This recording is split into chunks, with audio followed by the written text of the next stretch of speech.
Welcome, everyone. We're going to talk about building multi-tenant SaaS applications with Blazor today. I'm Shaun Walker. I am the founder of Devessence, Inc., which is a boutique consulting company that primarily focuses on Microsoft-based technologies. We implement a lot of modern solutions using Microsoft technology. I'm a Microsoft MVP. I've been an MVP for 16 years now. For a long time, I've been involved in the .NET ecosystem. I'm the original creator of an open source project called .NetNuke, which sometimes people refer to as DNN. I originally created that solution back in 2003, and it is a multi-tenant solution built on the .NET framework. More recently, I'm also the creator of a new open source project called Oqtane, which is also a multi-tenant solution, but built on modern .NET. So utilizing .NET Core. Currently, it runs on .NET 9. I'm also a participant in the .NET Foundation Project Committee. I've been working in that committee for the last 5 years. I was the original creator of the project committee charter, which outlines how open source projects based on .NET are included into the .NET Foundation. All right, so let's get started then, and let's talk a little bit about multi-tenancy. So from a definition perspective, multi-tenancy is an architecture in which a shared instance of a software application serves multiple clients. Obviously, this is different than a single tenant application where you have infrastructure that's dedicated to serving the needs of a single client. This is shared infrastructure which serves the needs of multiple clients. And so if you think about this as an analogy, if you had like an apartment building, you have many different people that live in that apartment building. They each have their own distinct space, which they can customize to the extent that they want to. And there's also shared infrastructure. For example, plumbing, electrical, maybe air conditioning, things of that nature, which are common to the entire building that everyone shares. So you can think about that as an analogy for multi-tenancy. So there's a number of different benefits in terms of building a multi-tenant solution. One of the primary benefits is that it is lower cost, meaning that from a runtime perspective, when you're running on infrastructure, you require fewer resources, which obviously means that you're going to pay less for running the application in production. So lower cost is one of the primary benefits, but there's other benefits as well. There's also some efficiencies that can be gained where the resources that you do spin up to run your application, you can utilize them more completely. Like often it's the case where you have a single tenancy model and you create a bunch of infrastructure and you're barely using the full capacity of that infrastructure to run that single application. Whereas with multi-tenant, you can more completely utilize the complete capabilities of the resources that are part of the infrastructure. Because you're actually serving the needs of multiple clients within that infrastructure. So you get better efficiency. From a scalability perspective, you can actually spin up additional sort of instances, I guess, well, not infrastructure instances, but instances of the software or instances that are virtual for your clients. And you can do that in real time so that you can basically scale up and scale down the system as needed at runtime. There are also some drawbacks to be aware of when it comes to multi-tenancy. One of the drawbacks is what people would refer to as performance variation. So because it's a shared model and there's multiple clients that are using that infrastructure, there can sometimes be inconsistent performance. So for example, if there was one client that is running on your infrastructure that is, taking up a large amount of the resources, it can affect the other clients that are also sharing that same set of resources. So performance variation is one drawback. Another would be security risks, meaning that if there was a security issue that was affecting one of the clients that are all using that same set of shared resources. It could be a problem for the other clients as well, because they're not isolated from one another. They are actually using shared resources. So that's another thing to be aware of in multi-tenancy. And of course, there's ways to mitigate some of these problems as well. And the last thing that usually comes up around multi-tenancy is when it comes to control of the environment. Like if you have clients that are very different in their needs and have a lot of customizations that are required for the application, then multi-tenancy might not be the right approach, because in a multi-tenant environment, it's really built around the notion that you have sort of one version of the software that you can configure at runtime with different settings. But if you need very different configurations and a lot of customizations that are introduced per client, then perhaps multi-tenancy isn't the right choice for you. And I guess the one thing that I also wanted to mention when it comes to multi-tenancy, and so this is obviously a picture of a data center, and there's primarily a few very large vendors that have evolved over time to provide, infrastructure services. So Microsoft does this, Google does this, Amazon does this. So basically, they make a lot of money by selling services, and those services are primarily IT services in nature. And so there is a bit of a vendor bias in the industry. So one of the things I would call out is that there's a bit of a tooling bias, right? In that a lot of these large vendors, they make a lot of money by selling IT resources. I mean, that is their primary business model. So therefore, the tools that they provide are often focused on allowing clients or developers to create more IT resources, right? So they create tools that make it much easier to spin up additional resources. And why do they do that? Well, because they make a lot more money by encouraging people to create more IT resources. These same vendors utilize multi-tenancy in a lot of their own software as a service or SaaS applications, but strangely, they do not offer the tools that they utilize internally to create these SaaS applications to developers. Why is that? Because they make money selling IT services. And so I'm not trying to portray this as a conspiracy theory. This is just a business model. So it makes perfect sense for these vendors to focus on increasing the amount of IT resources that are created. There's also a bit of an architectural bias, which is kind of related, and that is a lot of the popular architectures which are promoted in recent years are promoted by these same set of vendors, right? Cloud native development, single page applications, microservices, right? All of these architectures are based on the premise of creating a lot of infrastructure. And so encouraging developers to create solutions which use a lot of infrastructure resources, basically perhaps over-engineering these solutions in some cases, serves the needs of these vendors quite well, because again, they make a lot more money by doing so. So I just wanted to call this out because when you take a step back and you sometimes wonder why you don't hear as much about multi-tenancy solutions, or you wonder why there's not a lot of tools that are available to build multi-tenant applications, a lot of this comes back to vendor bias. And so I think it's important to recognize that. So from a business perspective, when you're building an application, there are certain things that are going to be a priority based on the clients that you're serving.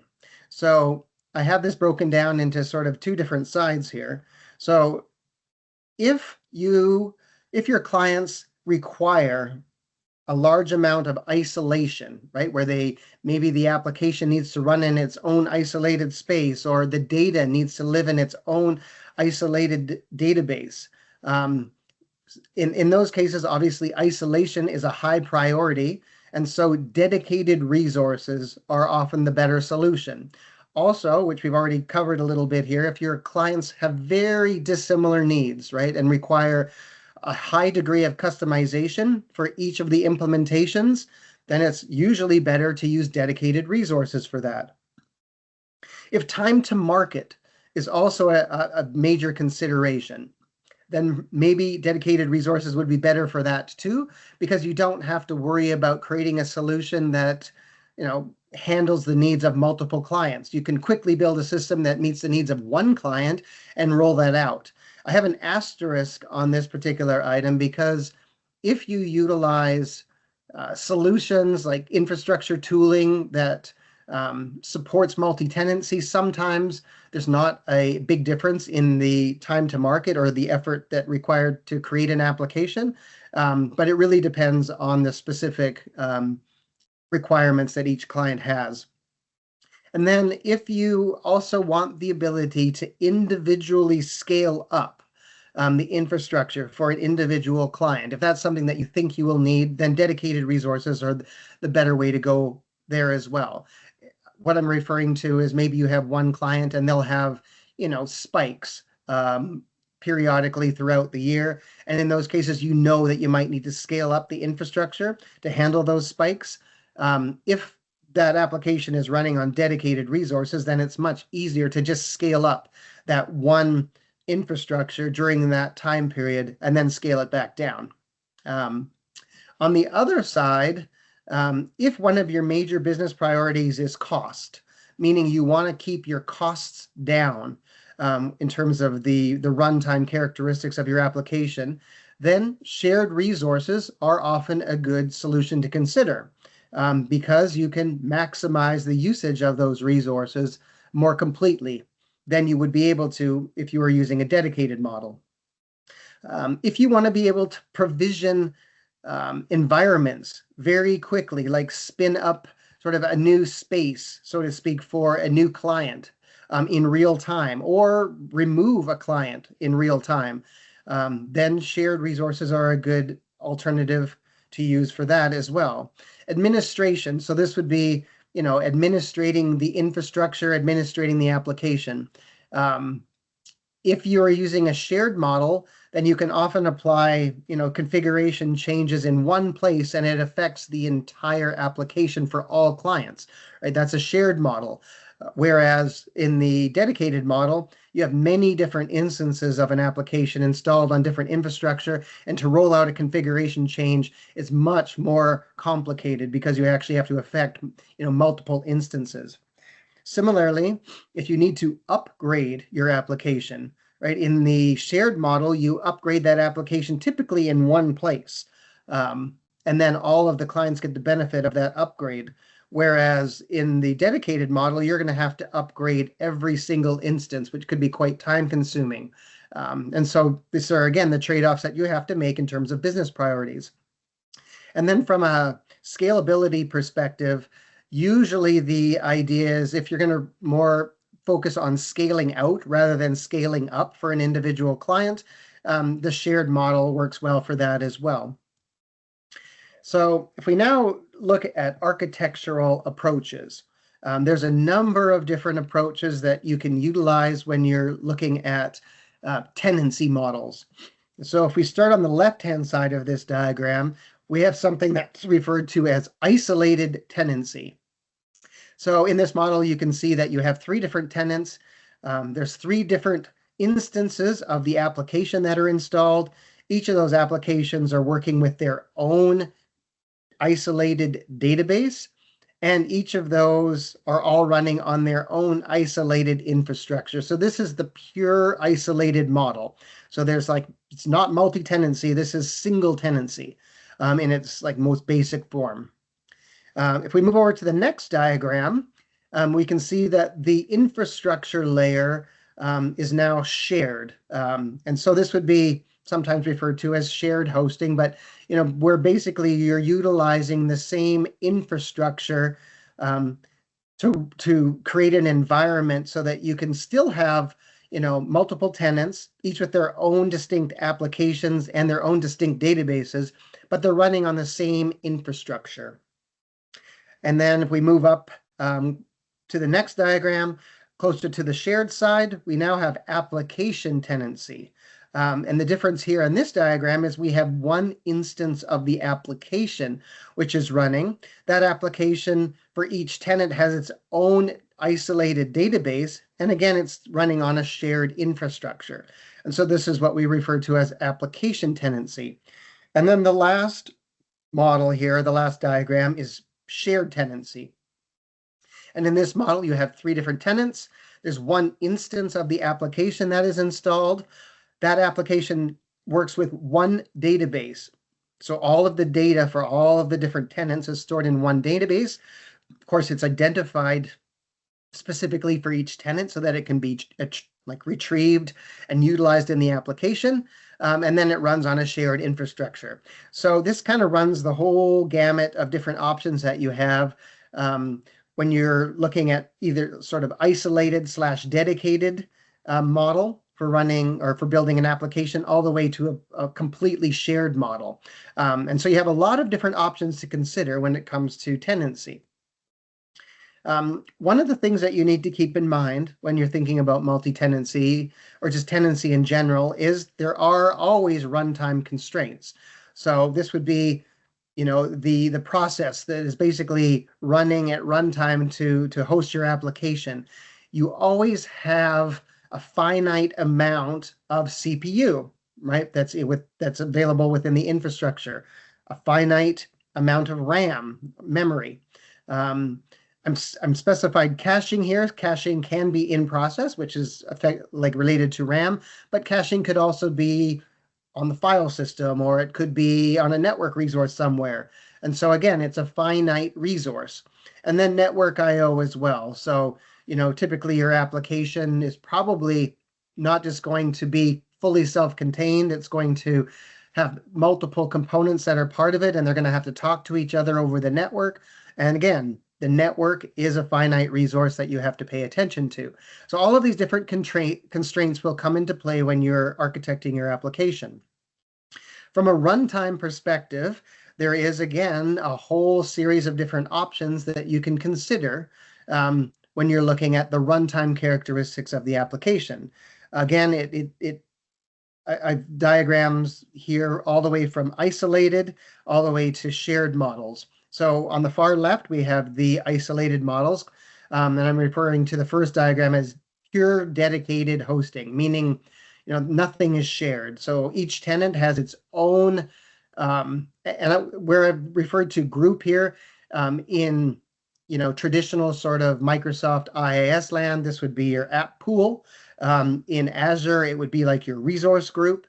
So in this particular model, you are not sharing anything. So you're having a dedicated group, you're having dedicated sites, and you have a dedicated app that's installed. The next model would be a shared code approach, right? Where you built an application and it is going to be the exact same application for every tenant, so every client, and there's no customization. So in this case, basically it's one set of code, but it's still deployed to 3 different sites running in 3 different groupings for each tenant, right? And so that's the shared code model. The next model over is shared hosting. And in this model, you notice that we're sharing that group layer, which would be, like I mentioned, the app pool or the resource group in Azure or equivalent in other cloud providers. So there is some shared resources or shared infrastructure. You still would have separate sites that are running within that shared space, and you have shared code. And this would be like the shared hosting model. And lastly, we have the shared tenancy model, right? Where we have a shared application that's running within the same site and running within the same sort of resource group. And it's serving the needs of multiple tenants, right? So this is like the true shared multi-tenant model. And in this case, all of the tenants are accessing the same set of resources, and the application is responsible for serving different types of content or providing different functionality to them. And that's all handled internally by the application, not by the infrastructure. All right, so those are the different runtime approaches that can be considered when it comes to multi-tenancy. There are also storage constraints to consider. So the different types of storage that we're talking about here are databases. Like often you have data and it's going to be stored in some type of a database. And depending on the model that you're choosing, that database could be shared or it could be isolated for each of the tenants. We're also talking about static assets here. Static assets being those assets that are part of the application. These could be things like CSS files, JavaScript files, image files, resource files. Right? These are the static assets that are part of your application. They have to live somewhere. They could live in a shared space or they could be isolated for each tenant. And then you've got your content assets as well. So these would be perhaps, files that are specific to each tenant, maybe documents or images or any type of content that might need to be stored for an individual tenant. And again, this can be isolated or it can be shared. So when we talk specifically about databases, again, we have the 4 different options that we can consider when it comes to database storage. On the left-hand side, we have the isolated model. And in this model, everything is isolated from the bottom level, meaning server, this would be your database server itself, all the way up through the different layers to the tenant. So everything is isolated. The next model would be the shared server model. So let's say you have a SQL server that's running on some infrastructure. That SQL server is capable of running multiple databases.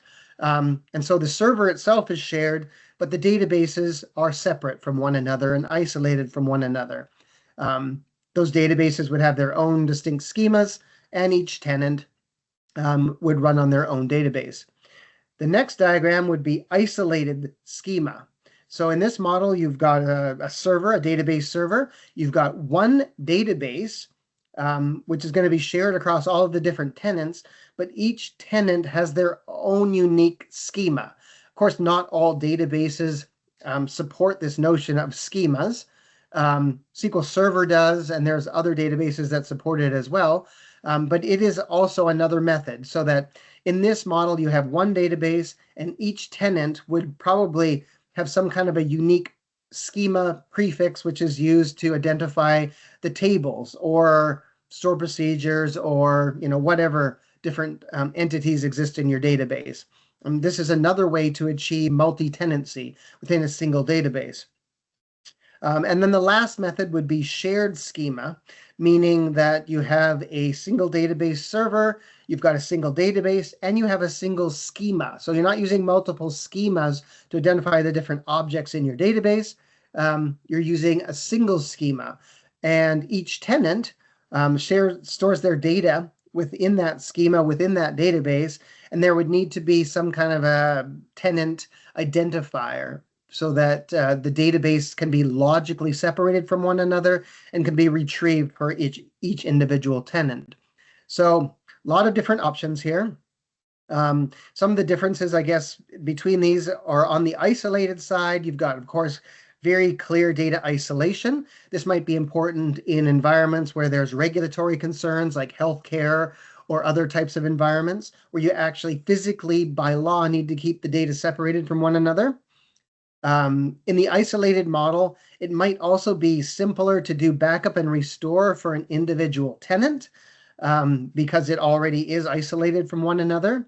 There might also be more portability. So if you want to migrate one tenant from one set of infrastructure to another, it's much easier to identify all of the different components that are involved because they're isolated from one another. However, of course, because you have dedicated infrastructure, the cost is going to be much higher in this model. On the shared side, you've got shared storage. So there's no isolation, but you're getting the efficiencies of scale by using a shared resource. The backup restore concept, at least for an individual tenant, might be a little bit more complex because perhaps that data is somewhat commingled for one tenant with the rest of the tenants. It might have lower portability, but it also has much lower cost because you're using much lower amounts of infrastructure in order to support your application. All right, so next thing of course, in the title of this session, I use the term SaaS. SaaS stands for Software as a Service. And software as a service is basically a distribution model in which applications are hosted by a vendor or a service provider and are made available to customers online. And the reason why I guess SaaS often is used along with multi-tenant models is because a SaaS application typically is designed to have a certain set of functionality that meets the needs of a broad set of clients. So there's not a lot of customization that is needed across various clients. All the clients get the same functionality. And so this is like a really good model that's well suited for multi-tenancy.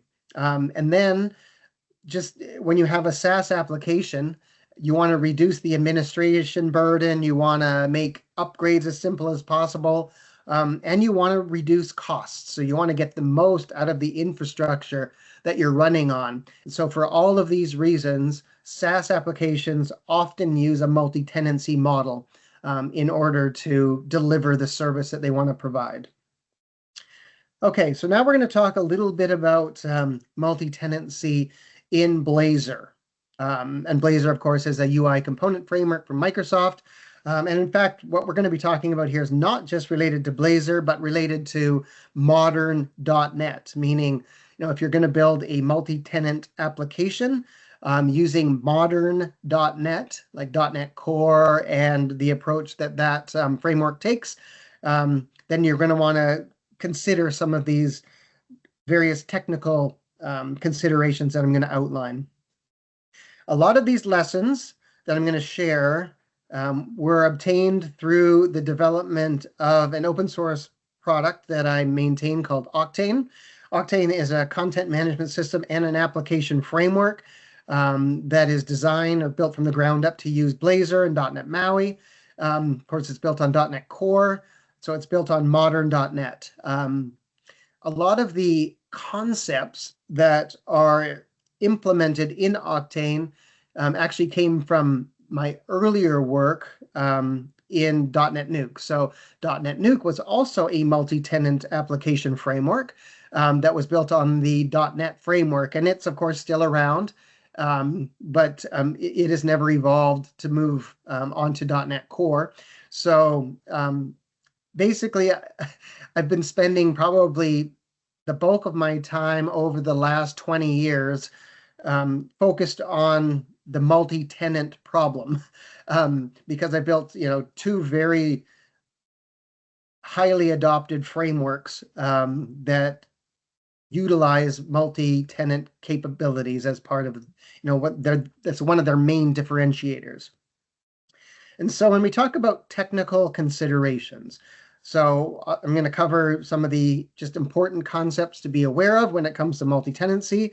We're going to talk about tenant resolution, tenant context, tenant isolation, talk about dependency injection, asynchronous processes and how they affect multi-tenant applications, external integrations, and deployment. So a lot of different things to consider when you're building a multi-tenant application. All right, so at a very high level, one important concept to be aware of is that although, .NET is very capable. You can build almost anything with .NET. It provides all of the building blocks that are needed to build pretty much any type of application you can think of. But although it is possible to create a multi-tenant system using .NET, many of the standard .NET interfaces and services that you're used to using were not designed with multi-tenancy in mind. So because of this, there is a need for you to do some customization, right? You're going to have to override some of these standard interfaces and services. You're going to have to build wrappers around them. All of these are required in order to coerce .NET to support multi-tenancy. And so I guess this is one of the challenges when it comes to building multi-tenant applications in .NET, is that it's not provided, these capabilities are not naturally provided to you out of the box, right? The tooling that Microsoft provides to you doesn't naturally just support multi-tenancy. So some common examples of this: dependency injection wasn't really designed with multi-tenancy in mind, at least in its basic form that most people use. The .NET identity, authentication and authorization system were not designed with multi-tenancy in mind. The IOptions pattern for storing configuration in your app settings, not designed with multi-tenancy in mind. iLogger for logging events in your system, not designed with multi-tenancy in mind. So there's a whole lot of fundamental aspects of .NET which were not designed with multi-tenancy, and as a result, you as a developer need to figure out ways to coerce them, and that is the word that I've used here, to allow .NET to satisfy your multi-tenant needs. And so one of the common things that needs to be considered when it comes to multi-tenancy is tenant resolution. And so tenant resolution is the process of identifying which tenant a request belongs to, so that the application can serve the correct data and functionality. And so there's a variety of different strategies that you can use to do tenant resolution. One of the most common would be utilizing the URL. So meaning each tenant or each client in this model has their own distinct domain name or subdomain name or path that's part of a domain name that can be unique, right? It can be used as a key. And that key can correspond to a specific tenant. And at runtime, when a visitor makes a request to your application, the application can look at the URL that's part of the request, and it can do some mapping to determine which tenant it belongs to. So URL is one very, very common method to do this. There are other methods, though. So cookies can be used as well. So, once the initial resolution's been done, typically that would be by URL, then the tenant could be stored in a cookie, or you could just simply have like a drop down, like a combo box, right? That the user could select from various tenants that are part of your installation. And when they select a specific tenant, it can set a cookie. And then the application from that point forward will use the tenant ID that's stored in the cookie to do the lookups, right? To get the right data and provide the right functionality. HTTP headers can also be used to store the tenant identifier, much in the same way that cookies are used, because essentially cookies are passed as part of the request header anyways. But I mean, there's other requests, or there's other header attributes that can be used as well. The reason why you might want to use cookie or HTTP headers is in some cases you might want to use the same root domain to manage your various clients or your various tenants that are part of your environment, but you still want to be able to serve different data or different functionality for them. So in this model, everyone gets the same domain name that they attach to, right? There's no variation in the domain name or the URL, but the tenant identification is done through a cookie or a header instead. So in this case, you get very clean URLs that are all consistent for every tenant. Another methodology that you could use perhaps is IP address. If you want to segment your tenants based on perhaps geography, where you have different regions that are supposed to have different data or different functionality, you can use IP address. And you can also, as an alternative, use the user identifier sometimes to build a multi-tenant application. In this model, you have essentially one application, and once the user logs in, you have a user ID, and there might be different data or different functionality that you can serve depending on the user identifier that is passed, or that is available in the application. So a bunch of different ways that you can do tenant resolution. Tenant context is the next sort of concept, and it ties in with tenant resolution. So it's essentially the mechanism for sharing that tenant identifier with various parts of the system at runtime. So once tenant resolution is complete, then you have some kind of an identifier to identify the tenant. And then you have to be able to pass that identifier around at runtime into the various parts of the system. And so because a system is comprised of many different types of components, there are often different approaches that you need to use in order to pass that tenant identifier around.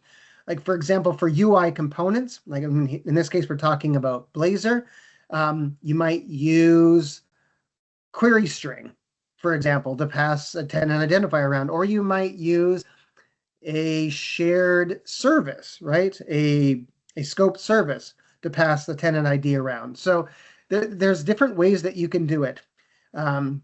Your front-end application, like your UI components, may talk to a back-end API.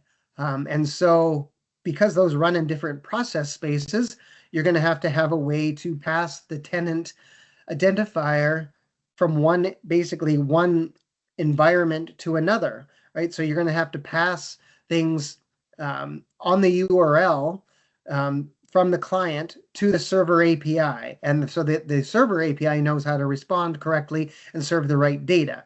And so that's another thing you have to consider in terms of tenant context, is how to transmit context from the UI to the front end to the back end.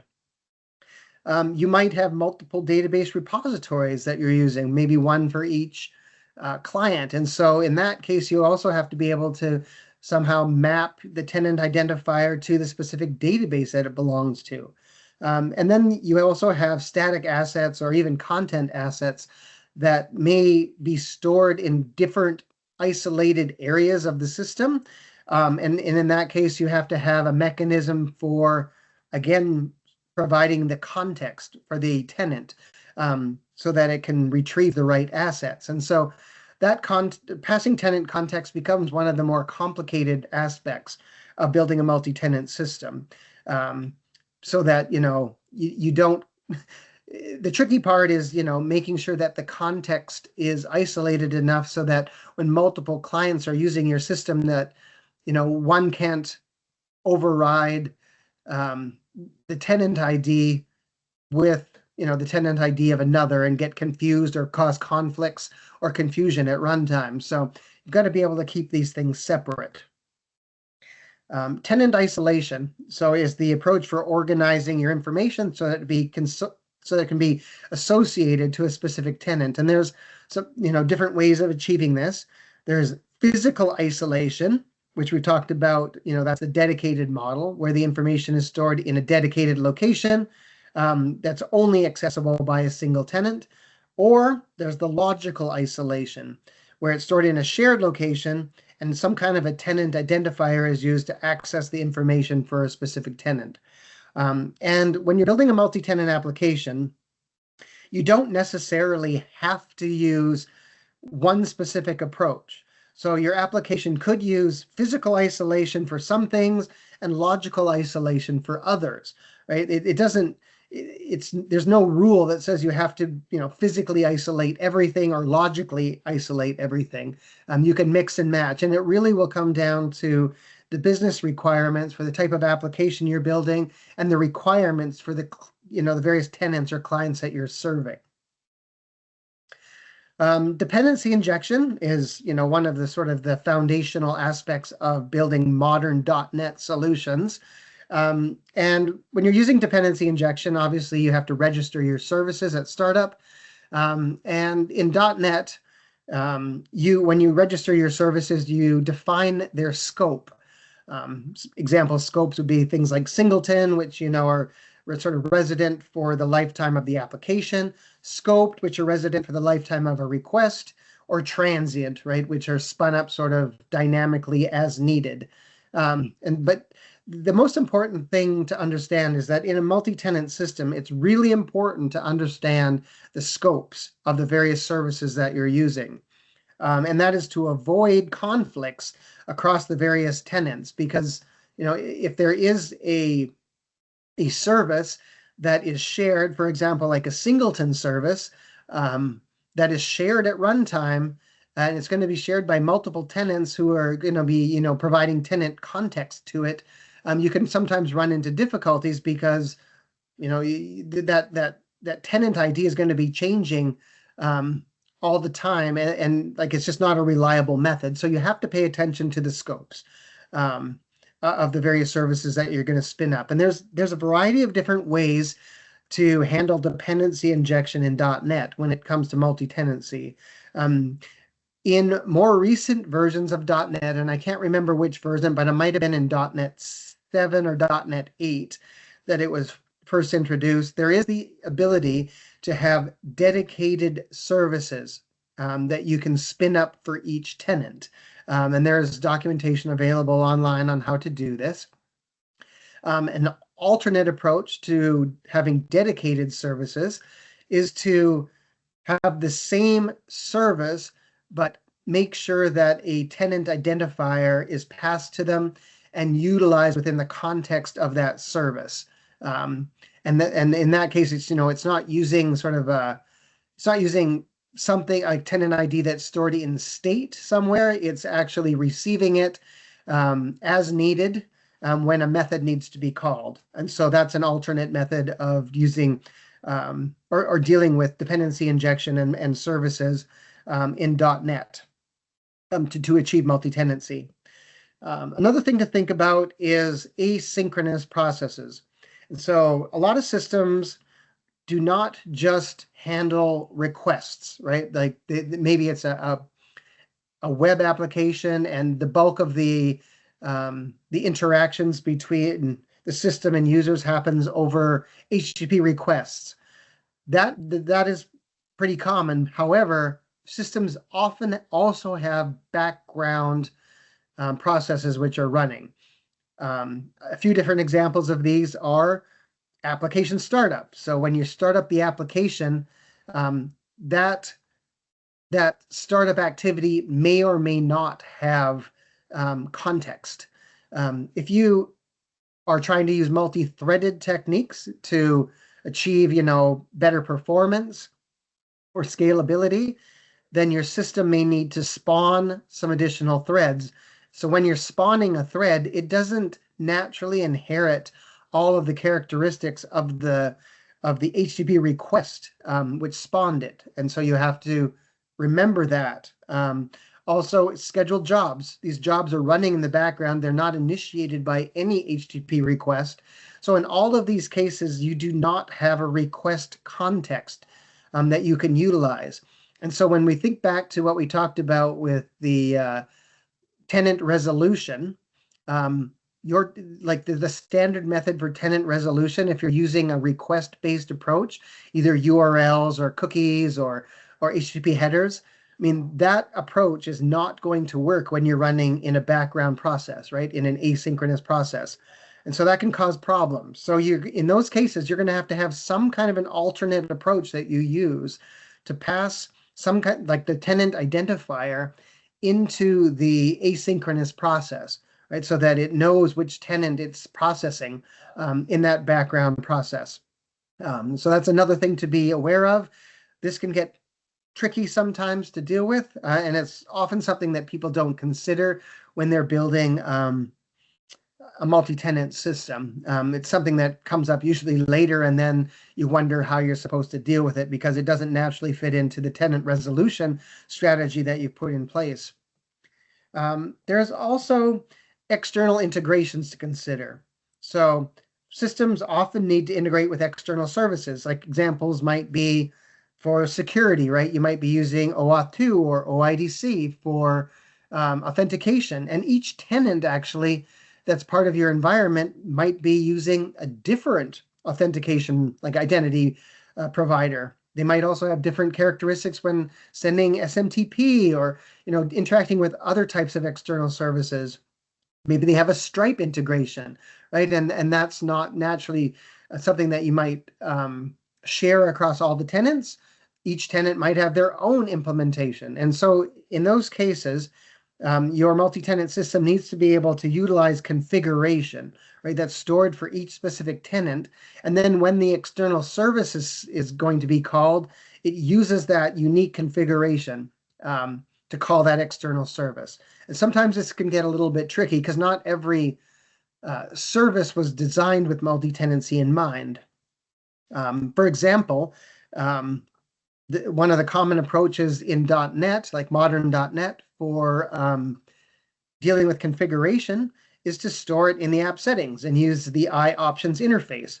Well, it's going to get a little bit tricky if you want to use the standard IOptions approach. And you're using that IOptions approach, kind of injecting it into various services, because it was never designed with multi-tenancy in mind. So there are ways that you can coerce IOptions to work in a multi-tenant environment so that it loads options that are specific to a tenant. But again, it requires customization and it requires kind of a wrapper approach around IOptions. And these are, again, things that people don't often think about. The last thing I would mention is deployment. So it goes without saying that if you are deploying a multi-tenant system, it's important to realize that you're not affecting just a single client, right? There's multiple clients that are running on that multi-tenant system. So when you're doing a deployment, you're affecting all the clients at the same time. So it's important to utilize infrastructure mechanisms to make sure that you preserve the integrity of the system and you reduce downtime. So you can use things like Azure deployment slots or things to basically try to minimize the downtime when you're doing deployments, right? And this would be for doing, upgrades to introduce new enhancements and things like that. You definitely, because you know that you're going to be affecting all the clients, you need to have strategies in place to ensure you're handling deployment correctly. Lastly, I'll just mention, so Oqtane, which I referred to previously, it supports a variety of different multi-tenant configurations. So, of course, it supports the dedicated model where you have a dedicated runtime and a dedicated database. You can set it up that way. It works fine. That's on the left-hand side of this diagram. On the right-hand side, you have the pure shared model where you have a shared runtime and you have a shared database. And within that shared database, you can have multiple clients with their data in that same database. It will handle tenant resolution based on the URL, and it'll serve distinct content and offer distinct functionality based on the different clients that are identified based on the URL. And it also supports the shared model in the middle here, where you have a shared runtime. So again, one instance of the Oqtane framework running. However, in this model, each of your clients will have their own dedicated database that are isolated from one another. And so with this 3 different sort of options that are here, it gives you a lot of flexibility in terms of how you can deploy Oqtane. All right, so let's move over to doing a demonstration. So I'm going to spin up command line here for a moment, and I'm going to use the new template that was created for Oqtane in the recent release. So we're going to go .NET install, and we're going to install the Oqtane application template. All right, so that's going to pull it from NuGet. And it's the version 6.2.1 template, which is perfect. That's the latest version that was released earlier this week. All right, now we're going to spin up a new application. So we're going to go .NET new, and we're going to specify the name of the application template, Oqtane app. And we're going to output it, and we're going to use just my company dot my project. All right, as the sort of custom name that it's going to use when it creates the app. So we'll do that, and it's created the new template. All right, so with that, I'm going to shift over to the directory where it created it. It created it here. I'm going to open this in Visual Studio. So it scaffolded out a complete project for me, which I can customize and utilizes Oqtane. And so now I'm just going to go ahead and I'm going to run this application in Visual Studio. You don't necessarily have to open it in Visual Studio. You can just use .NET Run and connect to the browser instance that's created as well if you so desire. That works just fine. Okay, so obviously by running this application in Visual Studio, it's pulling down the NuGet packages that are required. And eventually it's going to spin up a browser, and it shows me the Oqtane installation wizard. Oqtane supports multiple different types of databases. So MySQL, PostgreSQL, SQLite, SQL Server. I'm going to use the local DB that I have installed. I have to create an initial account, which is going to allow me to log in once the application is installed. I will utilize my email and my name. And I'll use the default template. And so by installing, it's going to create a database for me with this name. It's going to run all of the migrations that are necessary to install Oqtane, and it's going to create my initial site. So I have my initial site that's been created. So I'm going to log into that site now using the account that I specified during the install wizard, and I must have entered that wrong. All right, so now I'm logged in. And if we go into the admin dashboard, we have a lot of different functionality that's available in Oqtane. So site settings would be the configuration that is related to this specific site that I've created within sort of this shared environment. If I go in there, I can see that, for example, there's SMTP settings, right? And if I wanted to set up SMTP settings for this specific site, I can. If I go back to the admin dashboard, I have a set of pages that are part of this site. I have users that are part of this site. I have roles. I have files.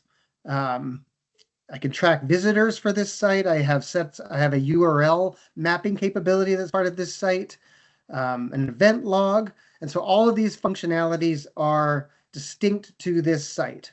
If I go into site management, I can see that I have this one site that was created. And let's say I want to add an additional site to my installation. So in this model, it's a shared model, right? Where I have one instance of the Oqtane application, which is running, but I can have multiple sites that are part of this installation. So we'll just call this site 2. We'll give it a unique URL called site 2. We'll use the default template. Well, we'll use a different theme so that it's easier to tell them apart. So we'll use the Blazor theme. And in this case, I have the option to choose the database. This master database is the database that was created when I initially installed Oqtane. In this case, I'm going to just use the master. In this case, it means that I'm going to have 2 sites, but their data is going to be stored in the same shared master database. So if I hit save at this point, it takes me to site 2, right? And if I'm logged in as the administrator, so this is a completely different site. It has a completely different theme.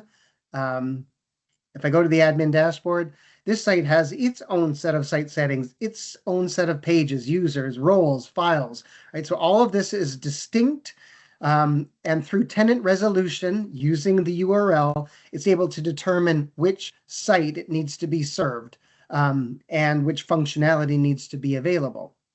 If I go back into site management, I can browse back to my original site. And so now I have 2 sites that are part of this installation. And so Oqtane is taking care of a lot of the heavy lifting for you. If we go into the admin dashboard, we also have some shared resources which are part of this environment. For example, Oqtane has the notion of modules. Modules are essentially like mini applications that can be installed in the environment. So if I go into here, I have an HTML module. I actually have a whole lot of admin modules too that are available. And these modules are shared across all of the sites that are part of my installation. I have the ability to configure them, and I could, go in here and I can say that this module is not enabled for this particular site. However, then it could be, it would be enabled for other sites. So you have that flexibility to be able to specify through permissions where modules are allowed to be used. Similarly, if I go into my theme management, We have a few different themes that are available. And I can, again, specify which sites as part of my installation, these themes. By default, they're available in all. I also have scheduled jobs. Scheduled jobs are like mini applications which run in the background. And those scheduled jobs are, running on the infrastructure. They're not specific to any specific site, right? They're general applications running in the background. And what they're doing is they're figuring out, basically they have a workload they need to run, and they're figuring out sort of which sites need to be acted upon. We've got, database management and other things. So if I go back into site management, and let's say I want to add another site, this one is going to be site, I think I already specified site 2, didn't I? Hold on here one second here. Yeah, I specified site 2. So let's say site 3. Oops. And we will give it a unique URL again. And in this case, I'm going to say I want to create a database. So again, I'm going to create it on LocalDB. This database is a new database that doesn't exist yet in my infrastructure. And in fact, I have the ability to, if I wanted to choose a even different type of database, I could, right? I could have one instance of Oqtane that has, SQL Server being used in one site for its database, or SQLite being used in another. I'm going to choose LocalDB. Because I'm creating a new resource, I have to specify the host account. And so I'm going to go ahead and do that. And in this case, it's actually creating a new database and provisioning that database, right? Running all the migrations on it that are necessary, and then creating a template initial site. So now I'm on site 3. And if I go back into site management, I've got 3 different sites that are part of this installation, all running one instance of Oqtane. These 2 sites are using the master database to store data, and this site is using a completely different database to store its data. So the data for this site is distinct and separate, isolated from these other 2 sites. So this is like some of the capability that you can achieve by using a system like Oqtane, which has already sort of done all the heavy lifting and figured out multi-tenancy for you. So it eliminates a whole lot of the work in terms of building a multi-tenant system, and you can focus on, customizing and building your own modules and services and, APIs and things that are specific to what you need to build, and sort of abstracts you from having to deal with the multi-tenant aspects of the system. All right, thanks everyone. I really appreciate you joining today, and I hope that this presentation was informative. Thank you very much.